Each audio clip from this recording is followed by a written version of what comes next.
Si E est un espace vectoriel et F un endomorphisme de E, P et Q des polynômes premiers entre E, alors d'un côté, je peux considérer l'endomorphisme PQ de F. Donc PQ est un polynôme, et quand je remplace la variable x par l'endomorphisme F, en interprétant le produit comme une composition, somme comme somme, alors j'aurai un endomorphisme de E qui est PQ de F.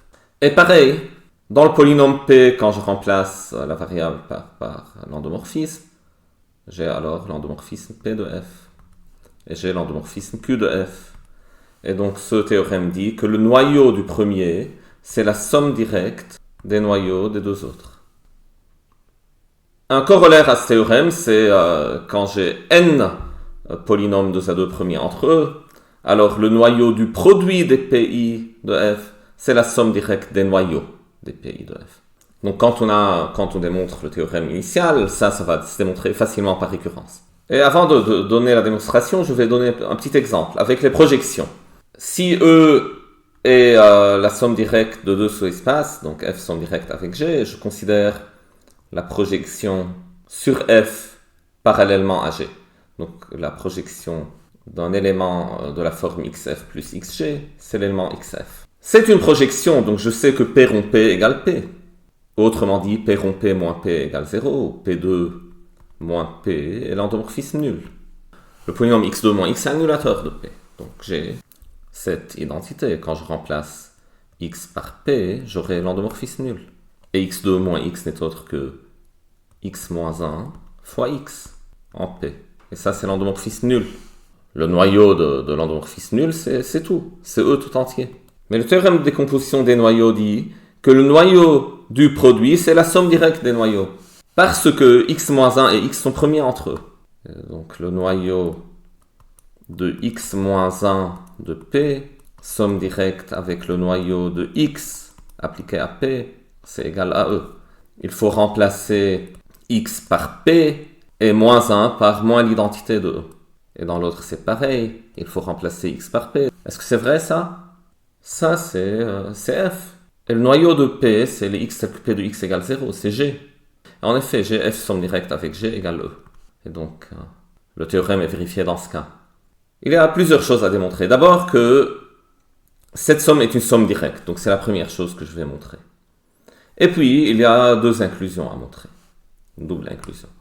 D'abord, pourquoi ils sont en somme directe? Pour faire ça, il faut montrer que l'intersection des deux, c'est égal singleton 0. Soit x dans l'intersection. Donc x dans E, tel que P de F de x égale 0, donc c'est 0E, et ainsi que Q de F de x égale 0,2. Je vais utiliser le fait que P et Q sont premiers entre eux, et je vais l'utiliser en utilisant l'identité de Bézout. Donc, j'ai deux polynômes, U et V, tels que U fois P plus V fois Q, c'est le polynôme 1. Ça, c'est Bézout. Je fixe ces polynômes U et V, et puis je viens dire que dans cette identité de Bézout, donc je vais réécrire ici, UP plus VQ égale 1, je peux remplacer la variable x par l'endomorphisme. Comment ça se fait? Donc U devient U de F, le produit devient une composée d'endomorphisme, P de x devient P de F, la somme de polynômes devient une somme d'endomorphisme, donc V de F rond Q de F, et ça c'est égal à, les termes constants sont remplacés par constant fois l'identité, donc ça c'est I2.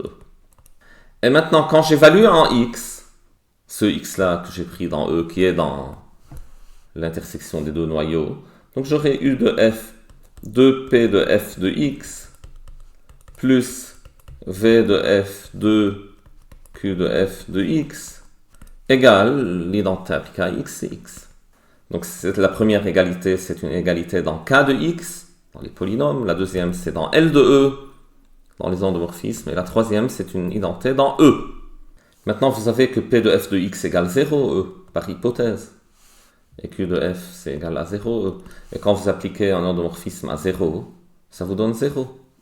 Donc tout ça, c'est 0, tout ça, c'est 0. Leur somme est 0 et x égale 0. Et c'est ce qu'il faut. Si P et Q sont premiers entre eux, Alors le noyau de P de F et celui de Q de F sont en somme directe. Effectuons maintenant l'inclusion. Droite inclue dans gauche. Donc je prends un élément de la somme de la forme y plus z, donc soit x égale y plus z, avec y dans le noyau de P de F et z dans le noyau de Q de F. C'est-à-dire P de F de y égale 0, Q de F de z égale 0. Montrons que P fois Q de F de x égale 0. On écrit, bon, P fois Q de F de x, c'est égal P fois Q de F appliqué à y plus P fois Q de F appliqué à z. Pour P fois Q de F appliqué à z, je vais dire ça c'est la même chose que P de F appliqué à Q de F appliqué à z. Et Q de F appliqué à z c'est égal à 0 par hypothèse. Et donc P de F de 0 c'est égal à 0 parce que P de F est un endomorphisme. Donc ça c'est 0e. Pour y c'est un peu pareil mais il faut que je change l'ordre. P fois Q c'est Q fois P. Donc celle-là je peux l'écrire Q fois P de F de y. Donc Q de F appliqué à P de F appliqué à y. Et là c'est pareil, donc P de F de y c'est 0 par hypothèse, et Q de F de 0 c'est 0.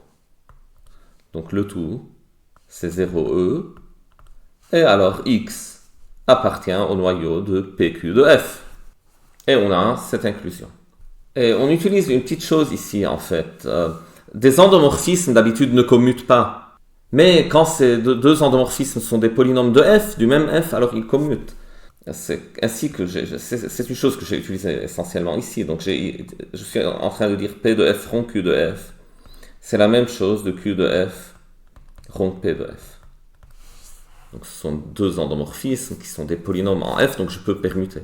Pour l'autre inclusion, je prends un x dans le noyau de PQ de f. Je veux écrire ce x comme un élément du noyau de P de f plus un élément du noyau de Q de f. Et donc je vais revenir à mon identité de Bézout. Donc je vais dire que UP plus VQ égale 1. Donc U de f rond P de f plus V de f rond Q de f, c'est égal à l'identité. Et quand j'applique ces deux morphismes à x, ils donnent la même valeur. Donc U de f rond P de f appliqué à x plus V de f rond Q de f appliqué à x, c'est égal à l'identité de x, c'est x. Et voilà, donc j'ai x comme somme de deux objets. Il suffit maintenant de voir que l'un des objets c'est dans cœur P de f et l'autre c'est dans cœur Q de f.